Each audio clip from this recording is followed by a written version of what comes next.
نحمده ونصلي ونسلم على رسوله الكريم اما بعد فاعوذ بالله من الشيطان الرجيم بسم الله الرحمن الرحيم قال الله تبارك وتعالى في القرآن المجيد لو كان فيهما آلهة إلا الله لفسدتا صدق الله العظيم وبلغنا رسوله النبي الكريم ونحن على ذلك لمن الشاهدين والشاكرين والحمد لله رب العالمين مولاي صل وسلم دائما ابدا على حبيبك خير الخلق كلهم هو الحبيب الذي ترجى شفاعته لكل حول من الاحوال المختلفين يا اكرم الخلق ما لي من الوذ به سواك عند حلول الحادث العمم ثم الرضا عن ابي بكر وعن عمر وعن علي وعن عثمان بالكرم یا رب بالمصطفیٰ بلغ مقاصدنا واغفر لنا ما مضى یا واسع الکرم امداد کن نظمت کے غم آزاد کن در دین و دنیا شاد کن یا واسع الصغیر رضی اللہ تعالیٰ اللہ پاک کا فضل و کرم مالک کا احسان پروردگار عالم نے الحمدللہ ہمارا آج کا بھی روزہ مکمل ہوا اور تراویح آج ہماری مکمل ہوئی آج ہمارے الحمدللہ 16 پارے مکمل ہوئے اور 17ویں پارے کا 17 پارہ جو شروع ہو چکا ہے اور پہلا پاؤ مکمل ہوا ہے۔ اقترب للناس پارہ شروع کیا ہم نے 17واں پارہ اور ہمارا پہلا پاؤ اس کا مکمل ہوا۔ اسی پارے میں ایک آیت ہے جو میں نے آپ کے سامنے پڑھی ہے۔ اللہ تعالیٰ نے قرآن پاک میں فرمایا لو کان فیہما آلہۃ الا اللہ لفسدتا۔ اس آیت مبارکہ میں اللہ پاک نے اپنی الوہیت اور اپنا ایک ہونا، اللہ نے اپنا ایک ہونا اس قدر خوبصورت انداز میں بیان کیا ہے، دلیل دی اللہ پاک نے کہ اللہ ایک ہے، اللہ پاک ایک ہے، اس کا کوئی شریک نہیں۔ ایک سے زیادہ خدا ہوتے تو کیا ہوتا، یہ اللہ پاک نے قرآن میں بیان کیا ہے۔ اگر ایک سے زیادہ خدا ہوتے تو کیا ہوتا، یہ قرآن میں اللہ نے بیان کیا۔ اللہ فرماتا ہے لو کان فیہما، اگر زمین و آسمان میں ہوتے آلہۃ، بہت سارے خدا یا ایک سے زیادہ خدا، زمین و آسمان میں ایک سے زیادہ خدا ہوتے، الا اللہ، اللہ کے علاوہ، اللہ کے علاوہ زمین و آسمان میں ایک سے زیادہ خدا ہوتے تو لفسدتا، اللہ فرماتا ہے کہ زمین و آسمان کا نظام درہم برہم ہو جاتا، زمین و آسمان کا نظام تباہ و برباد ہو جاتا، دنیا قائم نہیں رہتی، دنیا برباد ہو جاتی۔ اب دنیا قائم ہے نا، یہ ہمیں نظر آ رہا ہے دنیا قائم ہے، زمین و آسمان قائم ہے، دنیا کا نظام چل رہا ہے، تو دنیا کا نظام چل رہا ہے، یہ اس بات کی دلیل ہے کہ اللہ ایک ہے۔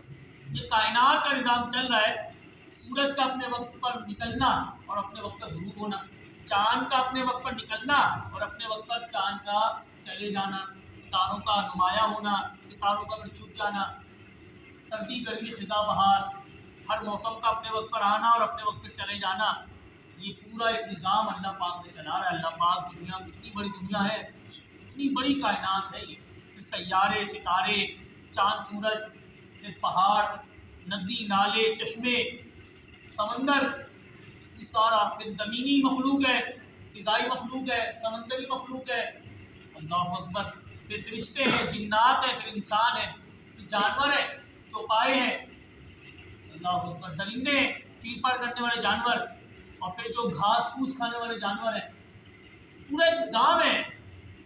کس قدر خوبصورت انداز سے یہ نظام چل رہا ہے، تو یہ نظام کا اتنے بہترین انداز سے چلنا یہ اس بات کو ثابت کر رہا ہے کہ اللہ ایک ہے۔ اگر ایک سے زیادہ خدا ہوتے تو یہ کائنات کا نظام درہم برہم ہو جاتا، برباد ہو جاتا، دنیا باقی نہ رہتی۔ کوئی خدا کہتا کہ سورج کو جو ہے مشرق سے نکالو، تو کوئی خدا کہتا کہ مشرق سے نہیں مغرب سے نکالو۔ خداؤں کی آپس میں زور آزمائی ہوتی، خداؤں کی، اس زور آزمائی سے دنیا کا نظام برباد ہو جاتا۔ سردی کب آئے کب جائے، گرمی کب آئے اور کب جائے، ان سارے معاملات میں خداؤں کی آپس میں زور آزمائی ہوتی، پھر دنیا کا نظام تباہ و برباد ہو جاتا۔ لیکن ابھی دنیا کا نظام اپنی جگہ پر قائم ہے، چل رہا ہے اور بہترین انداز سے چل رہا ہے، کوئی نقص نہیں ہے، کوئی نقص نہیں ہے، کوئی عیب نہیں ہے۔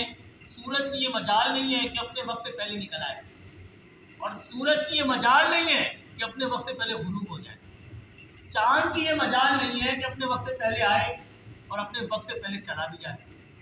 سورج، چاند، ستارے، سیارے اپنے گرد گھوم رہے ہیں، اپنے دائرے میں نا تیر رہے ہیں۔ سیارے آپس میں ٹکراتے نہیں ہیں کیونکہ وہ اپنے دائرے سے باہر جاتے نہیں ہیں، اللہ کا حکم نہیں ہے، اللہ کے حکم کے پابند ہے۔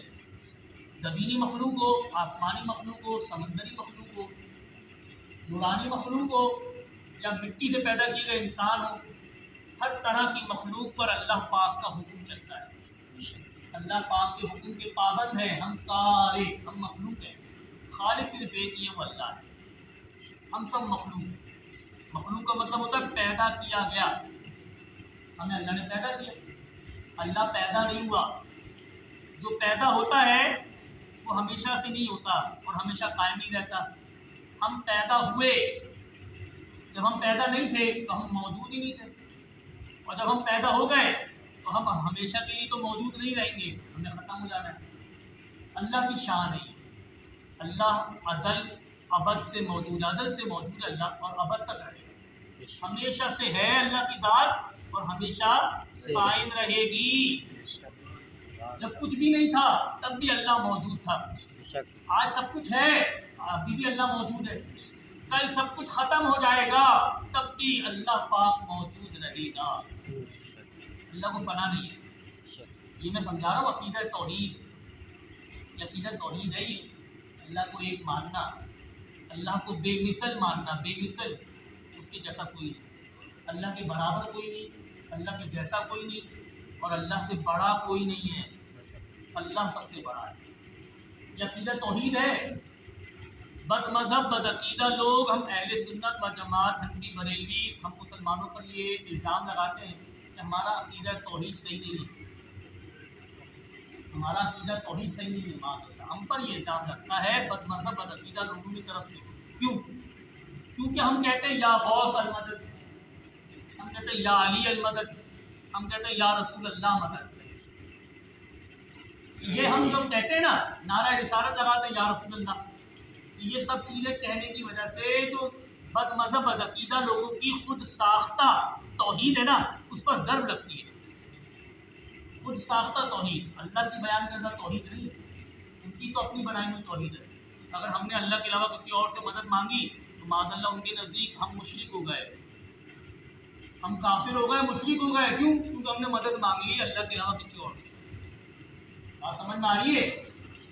ان کی جو توحید ہے نا، اس کی بنیاد اس چیز پر ہے کہ مدد صرف اللہ سے مانگو، اللہ کے علاوہ کسی سے مدد نہیں مانگو، پکارو تو صرف اللہ کو پکارو، اللہ کے علاوہ کسی اور سے کو مت پکارو، اس پر ان کی بنیاد ہے۔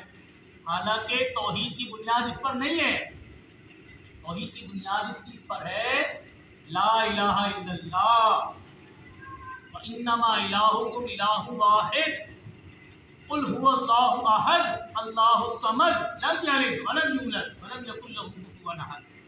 اس پر بنیاد ہے نا توحید کی۔ اے محبوب کہہ دو اللہ ایک ہے، اللہ بے نیاز ہے، نہ وہ کسی کا باپ ہے نہ وہ کسی کا بیٹا ہے، اور کوئی اس کا ہمسر نہیں، اس پر بنیاد ہے نا۔ سورہ اخلاص، اللہ لا الہ الا ہو الحی القیوم، اللہ کی ذات وہ ذات ہے جو ہمیشہ سے قائم ہے اور ہمیشہ قائم رہے گی۔ اس پر ہے توحید کی بنیاد، اس پر نہیں ہے کہ اللہ کے علاوہ کسی اور سے مدد مانگی تو مشرک، معاذ اللہ۔ یہ کیا بات ہے؟ ماں باپ کے وجود کے بغیر تو اولاد دنیا میں نہیں آتی، تو ہم کس کے محتاج ہوئے؟ ہم ماں باپ کے محتاج ہوئے، دنیا میں آنے کے لیے ہم محتاج ہوئے نا ماں باپ کے، حالانکہ ہم تو سارے اللہ کے محتاج ہیں، تو ماں باپ کے بھی محتاج ہو گئے۔ تو کہنے والا کہے گا کہ یہ کیا بات ہوئی؟ اللہ نے ایک نظام رکھا ہے، دنیا میں آنے کے لیے ماں باپ کے ہم محتاج ہیں، یہ کل بات میں نے بتائی ہے۔ ہم دنیا میں آنے کے لیے اللہ کے محتاج ہیں، دنیا میں لانے کے لیے اللہ پاک کسی کا محتاج نہیں ہے۔ اللہ پاک چاہے تو بغیر ماں باپ کے پیدا کر دے، جیسے حضرت سیدنا آدم علیہ السلام کو پیدا کیا بغیر ماں باپ کے، بغیر باپ کے پیدا کیا حضرت سیدنا عیسیٰ علیہ السلام کو، بغیر ماں کے یعنی ماں کا عورت کا کوئی دخل نہیں، پیدا کیا حضرت سیدتنا حوا سلام اللہ علیہا جو حضرت آدم علیہ السلام کی زوجہ ہے، ان کو پیدا کیا حضرت آدم علیہ السلام کی پسلی سے، ان کی پیدائش میں کسی عورت کا کردار نہیں ہے۔ اور ہمارے پیارے نبی صلی اللہ علیہ وسلم کو پیدا کیا ماں باپ کے ذریعے، 4 طریقوں سے پیدا کیا انسان کو اللہ پاک نے، اور ہر طریقے سے بتایا کہ میں جیسے چاہوں میں پیدا کر سکتا ہوں، یہ اللہ نے ثابت کیا ہے، ظاہر کیا، اپنی قدرت کو ظاہر فرمایا اللہ پاک نے، 4 طریقوں سے پیدا کیا۔ تو توحید کی بنیاد جو بد مذہب اور عقیدہ لوگ کس چیز پر رکھتے ہیں کہ اگر کسی اور سے مدد مانگی تو مشرک، کسی اور کو پکارا تو مشرک، یہ عجیب سلسلہ ہے۔ اور پھر وہ کہتے ہیں کہ اگر ہم کہیں نا کہ اگر مدد مانگنے سے کوئی مشرک ہو جاتا ہے تو آپ کے گھر اگر چوری ہو جائے تو آپ رپورٹ درج کروانے کہاں جاؤ گے؟ آپ مسجد تو نہیں جاتے رپورٹ درج کروانے، آپ کہاں جاتے؟ پولیس تھانے جاؤ گے نا، پولیس تھانے جاؤ گے، پولیس تھانے میں آپ جاؤ گے، وہاں پہ لکھا ہوا ہوتا ہے مددگار، مددگار تو اللہ ہے، آپ مدد کے لیے جا رہے ہو پولیس تھانے، رینجرز کے پاس جا رہے ہو، آپ FIR درج کروا رہے ہو تاکہ آپ کے گھر میں چوری کرنے والے لوگ بے نقاب ہو سکیں، پکڑے جا سکیں، تو جو مال آپ کا چھن گیا وہ مال آپ کو واپس مل سکے، ایسا ہی ہے نا۔ تو مدد اگر مانگنی حرام ہوتی، شرک ہوتا، تو پھر تو معاذ اللہ آپ پولیس تھانے تھوڑی جاتے، آپ کہاں جاتے؟ آپ مسجد آتے نا، یا آپ اپنے گھر میں بیٹھ کے مصلی بچھا لیتے اور اللہ سے فریاد کرتے اللہ چوری ہو گئی۔ ایک نظام رکھا ہے نا اللہ پاک نے، نظام رکھا ہے، پولیس کا محکمہ ہے، آرمی کا محکمہ ہے، ایک نظام ہے، FIA کا محکمہ ہے، CIA کا محکمہ ہے، یہ قانونی ادارے والے جو میری اور آپ کی مدد کے لیے موجود ہیں۔ تو معاذ اللہ ثم معاذ اللہ اگر ہم اللہ کے علاوہ کسی اور سے مدد مانگے تو جس سے ہم مدد مانگ رہے ہیں کیا ہم اس کو خدا سمجھتے ہیں؟ ہم اس کو خدا سمجھتے ہیں؟ نہیں سمجھتے نا ہم اس کو خدا۔ ہم کہتے ہیں یا علی مدد، تو کیا حضرت علی کو ہم خدا مانتے ہیں؟ خدا تو نہیں مانتے ہم، حضرت علی کو ہم اللہ کا بندہ مانتے ہیں، صحابی رسول ہیں، داماد رسول ہیں، اور ان کو اللہ پاک نے قوت اور طاقت دی ہے کہ وہ اپنے چاہنے والوں کی مدد فرماتے ہیں۔ اس میں کون سا معاملہ شرک کا عقیدہ ہوگی؟ یا علی مدد، اللہ کے محبوب بندے ہیں، وہ اللہ کے محبوب بندے دنیا سے جانے کے بعد بھی اپنے چاہنے والوں کی مدد فرماتے ہیں، یہ ہمارا عقیدہ ہے، اور یہ عقیدہ بالکل قرآن و سنت کے عین مطابق ہے۔ ہم کہتے ہیں یا رسول اللہ مدد، اللہ کے پیارے حبیب آپ کا آقا دو جہاں صلی اللہ علیہ وسلم اپنی امت کی خیر خواہی فرماتے۔ ابھی میں نے پڑھا نا یہ قصیدہ بردا شریف کا ایک شعر پڑھا، هو الحبیب الذی ترجی شفاعته لکل ہول من الاحوال مقتحم۔ سرکار دو جہاں صلی اللہ علیہ وسلم ہماری سب سے بڑی امیدگاہ ہے، سرکار ہم گنہگاروں کی سب سے بڑی امیدگاہ ہے۔ کل بروز محشر سرکار کو اللہ پاک نے اختیار دیا ہوا ہے، کس چیز کا؟ کہ اپنے گنہگار امتیوں کو بخشوا لو۔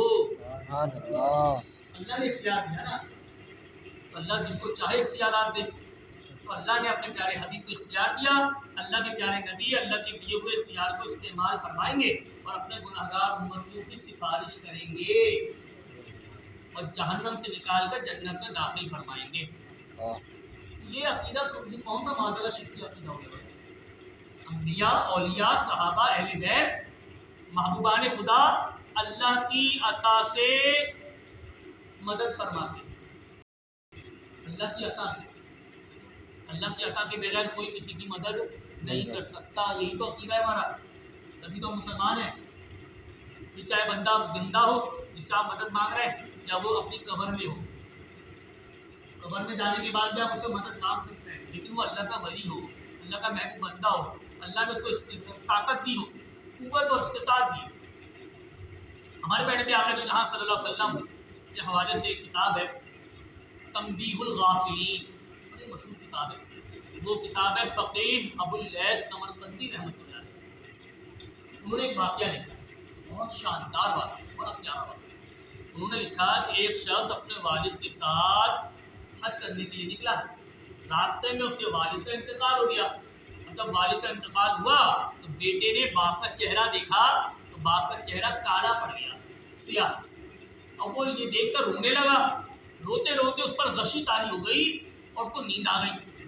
جب نیند آ گئی تو سر کی آنکھیں بند ہوئی، قسمت کی آنکھیں کھل گئی، کیونکہ اس نے خواب میں سرکار دو جہاں صلی اللہ علیہ وسلم کی زیارت کی ہے۔ سبحان اللہ، خواب میں زیارت کی سرکار کی، سرکار تشریف لائے اور ہمارے پیارے نبی نے اس کے والد کے چہرے پر اپنا دست رحمت پھیرا، اس کے والد کا چہرہ 14ویں کے چاند سے زیادہ روشن ہو گیا۔ سبحان اللہ، اب ہمارے پیارے نبی یہ سارا کام کر کے سرکار کو اللہ تعالیٰ کی توفیق سے ان کو یہ ملا، طاقت اور قوت ملی، اس کے والد کے ساتھ یہ ہمارے پیارے نبی نے نیکی کی، ہاتھ پھیرا چہرے پر اور اس کا چہرہ 14ویں کے چاند سے زیادہ روشن ہوا۔ اب یہ کام کرنے کے بعد ہمارے پیارے نبی جب جانے لگے تو وہ شخص سرکار کے قدموں میں گر گیا اور کہا کہ آپ کون ہیں اور میرے والد کے ساتھ آپ نے یہ معاملہ کیوں کیا؟ تو سرکار دو جہاں رحمت عالمیہ شاہد و مکان صلی اللہ علیہ وسلم نے فرمایا کہ میں وہ ہوں کہ جس کا تو کلمہ پڑھتا تھا دنیا میں محمد بن عبداللہ ہوں، اور میں نے تیرے والد کے ساتھ جو بھلائی کی ہے نا، یہ اس وجہ سے کی ہے کہ تیرا باپ دنیا میں مجھ پر کثرت سے درود و سلام پڑھا کرتا تھا۔ سبحان اللہ، تو دنیا سے جا چکے ہیں سرکار، خواب میں آئے ہیں مدد کرنے کے لیے، بھیجا کس نے تھا؟ اللہ تعالیٰ، اللہ تعالیٰ، اللہ نے بھیجا نا، اللہ نے تو بھیجا، اللہ نے بھیجا، اور اللہ کے بھیجنے پر ہمارے پیارے نبی بیٹے کے خواب میں آ کر باپ کے ساتھ بھلائی کر کے تشریف لے گئے۔ اب کون سا عقیدہ معاذ اللہ شرکیہ ہو گیا؟ یہ شرکیہ، یہ اللہ کی عطا سے، اللہ کے حکم سے ہمارے پیارے نبی خواب میں تشریف لائے اور اس کے والد کے چہرے پر اپنا دست رحمت پھیرا، اس کے والد کا چہرہ 14ویں کے چاند سے زیادہ روشن ہو گیا۔ اس سرکار مدد کر سکتے ہیں نا۔ واقعہ لکھا تنبیہ الغافلین، بڑی مشہور کتاب ہے، میرے پاس رکھی ہوئی ہے الحمدللہ۔ اور یہ نہیں، ایک اور واقعہ ہے، ایک واقعہ اور ہے جو میں نے قصیدہ بردا شریف پڑھا نا، مولایا صلی وسلم دائما ابدا علی حبیبک خیر الخلق کلہم، اس قصیدے کو لکھنے والے ہیں امام شرف الدین بوصیری رحمۃ اللہ علیہ۔ انہوں نے یہ قصیدہ لکھا تھا سرکار کی شان میں، عربی میں، پورے عالم اسلام میں یہ قصیدہ پڑھا جاتا ہے، اتنا مشہور ہے یہ، اور اس قصیدے کو پڑھ کر ناخواں مشہور ہو جایا کرتے ہیں، ناخواں مشہور ہو جاتے ہیں، اتنا اللہ پاک نے اس قصیدے میں برکت رکھی ہے، بڑی رحمت ہے۔ تو یہ قصیدہ جو آپ نے لکھا تھا نا امام شرف الدین بوصیری رحمۃ اللہ علیہ نے، تو ان کو فارس کا مرض تھا ان کو، تو وہ بھی ایک رات لیٹے ہوئے تھے، آرام کر رہے تھے، جب خواب میں جب آپ کی آنکھیں بند ہوئی تو آپ کی قسمت کی آنکھیں روشن ہو گئی۔ اللہ کے پیارے نبی ہمارے پیارے آقا علیہ السلام خواب میں تشریف لائے اور چادر عنایت فرمائی، اس کو امام شرف الدین بوصیری رحمۃ اللہ علیہ کو چادر دی۔ سرکار کی خواب میں دی ہوئی چادر امام شرف الدین بوصیری رحمۃ اللہ علیہ جاگنے کے بعد اوڑے ہوئے تھے۔ سبحان اللہ، جاگنے کے بعد اوڑے ہوئے تھے۔ خواب میں کوئی چیز کسی کو دیتا ہے تو وہ حقیقت میں نہیں ہوتی، لیکن قربان جائے وہ چیز دی ہوئی تھی ہمارے پیارے نبی کی، تو وہ حقیقت میں موجود تھی۔ جب آپ نے آنکھیں کھولی تو وہ چادر آپ اوڑے ہوئے تھے، اور سرکار کی دی ہوئی چادر کی برکت سے امام شرف الدین بوصیری رحمۃ اللہ علیہ کا فارس کا مرض دور ہو گیا۔ سبحان اللہ، یہ دو واقعات میں نے پیش کیے، بہت سارے واقعات ہیں ایسے، بہت سارے، جن سے ہمارا عقیدہ ثابت ہوتا ہے کہ ہمارے پیارے نبی اللہ کی عطا سے اپنے چاہنے والوں کی مدد کے لیے تشریف لاتے ہیں۔ یہ عقیدہ توحید کے خلاف نہیں ہے۔ عقیدہ توحید کے خلاف تو تب ہوتا جب ہم اللہ کے پیارے نبی کو اللہ مانتے یا اللہ کا بیٹا مانتے۔ ہم تو ایسا کچھ مانتے ہی نہیں ہے، ہم تو رسول اللہ مانتے ہیں، ہم حبیب اللہ مانتے ہیں، ہم نبی اللہ مانتے ہیں، ہم نور اللہ مانتے ہیں، ہم رسول خدا مانتے ہیں، ہم محبوب کبریہ مانتے ہیں، ہم سید المرسلین خاتم النبیین شفیع المذنبین رحمت للعالمین مانتے ہیں۔ ہم تو اللہ مانتے ہیں بھائی۔ اللہ کی عطا سے، اللہ کے چاہنے والے، اللہ کی عطا سے اللہ کے محبوب بندے اپنے چاہنے والوں کی مدد فرماتے ہیں۔ یہ عقیدہ ہے ہمارا۔ یاد رکھیے گا، یہ میری ویڈیو بن رہی ہے، خدا را ذرا سنیے، میرا یوٹیوب چینل ہے، اس پر ذرا جائیں۔ عقیدہ توحید کے حوالے سے بڑی غلط فہمیاں ہیں۔ اللہ کے مقابلے پر ہم کسی کو نہیں لاتے، اللہ کے مقابلے پر ہم کسی کو نہیں لاتے، کوئی نہیں آئے گا۔ اللہ کے مقابلے پہ کون آ سکتا ہے؟ اللہ کے مقابلے پر تو وہی آئے جو الہ ہو، خدا ہو، جو اس جیسا ہو، اس جیسا تو کوئی ہے نہیں۔ اللہ کے جیسا تو کوئی ہے ہی نہیں، تو اللہ کے مقابلے پر کوئی کیسے آ سکتا ہے؟ کوئی نہیں آ سکتا۔ یہ بات اتنی موٹی بات بس مذہب بدعقیدہ لوگوں کے بھیجوں میں نہیں آتی، اور ہم پر معاذ اللہ یہ الزام لگاتے ہیں کہ ہم بریلوی مشرک ہیں کیونکہ ہم یا علی مدد کہتے ہیں یا رسول اللہ مدد کہتے ہیں۔ عجیب سلسلہ ہے، ہمیں مشرک کہہ دیتے ہیں، ہمیں اسلام سے نکال دیا، اسلام سے نکال دیا ہمیں، نعوذ باللہ۔ اور پھر کچھ حملے ہوتے ہیں ہم لوگوں پر ہی، اور ہم لوگوں کا خون بہایا جاتا ہے، ہماری مساجد کو شہید کیا جاتا ہے، ہمارے مدارس کو شہید کر دیا جاتا ہے، ہم لوگوں کی جان مال محفوظ نہیں رہا، ہمارے بچے بوڑھے جوان مرد و زن سب کی جو حالت اور کیفیت ہے اور سب کی جان جو ہے آج موجودہ دور میں بڑا خطرہ ہے، بہت خطرہ ہے۔ اللہ معاف کرے، نعوذ باللہ من ذلک۔ تو اللہ کے مقابلے پر کوئی کسی کو نہیں لا سکتا، اللہ سب سے بڑا ہے، اللہ خالق ہے، اللہ مالک ہے، اللہ کی ذات میں کوئی عیب نہیں، اللہ کی ذات میں کوئی نقص نہیں ہے، اللہ کی ذات اور اللہ کی صفات میں کسی کو شریک نہیں کیا جا سکتا۔ اگر کوئی شریک کرے اللہ کی ذات اور اللہ کی صفات میں تو وہ مشرک قرار پائے گا، اور اللہ کی ذات میں شریک کرنے کا مطلب کہ اللہ کے جیسا ماننا، کسی اور کو اللہ کے جیسا، اللہ کے برابر، اللہ کی مثل یا اللہ سے بڑا قرار دینا، یہ ہے اللہ کی ذات میں شریک کرنا۔ اور اللہ کی صفات میں شریک کرنے کا مطلب یہ ہے کہ جو اللہ کی صفات کے بارے میں ہم عقیدہ ہے نا، وہی عقیدہ ہم کسی اور کی صفات کے بارے میں رکھ لیں۔ مثال کے طور پر اللہ کی ذات، اللہ کی صفات قدیم ہے، اللہ کی صفات ذاتی ہیں، اللہ کی صفات لامتناہی ہیں، اللہ کی صفات لامحدود ہے، اللہ کی صفات کو شمار نہیں کر سکتے، اللہ کی صفات ہمیشہ سے ہیں، ہمیشہ رہیں گی، جیسے اللہ کی ذات ہے، اور اللہ کی صفات ذاتی ہے، اس کی اپنی ہے، اللہ کو کسی نے نہیں دی، اللہ کو کسی نے نہیں دی، اللہ کی صفات ہمیشہ سے ہے اور ہمیشہ رہیں گی، اور اس کی اپنی ذاتی ہے، لامحدود ہے، لامتناہی ہے۔ اور بندوں کی صفات اللہ نے جو ہمیں دی، ہماری صفات عطائی ہیں، ہماری صفات محدود ہے، شمار کر سکتے، ہماری صفات محدود ہے، ہماری صفات غیر قدیم ہے، یعنی ہمیشہ سے نہیں تھی، ہمیشہ نہیں۔ جب ہم پیدا ہوئے تو پیدا ہونے کے بعد ہم نے دیکھنا شروع کیا، سننا شروع کیا، بولنا شروع کیا نا، یہ ساری صفات ہماری ہمیشہ سے تو نہیں تھی نا، بعد میں تھی۔ تو اللہ کی اور بندوں کی صفات میں کتنا بڑا فرق ہے۔ اللہ بھی کلام کرتا ہے، اللہ بھی ارادہ کرتا ہے، اللہ دیکھتا بھی ہے، سنتا بھی ہے، دیکھتے سنتے ہم اور آپ بھی ہیں، لیکن ہم دیکھنے کے لیے کس کے محتاج ہیں؟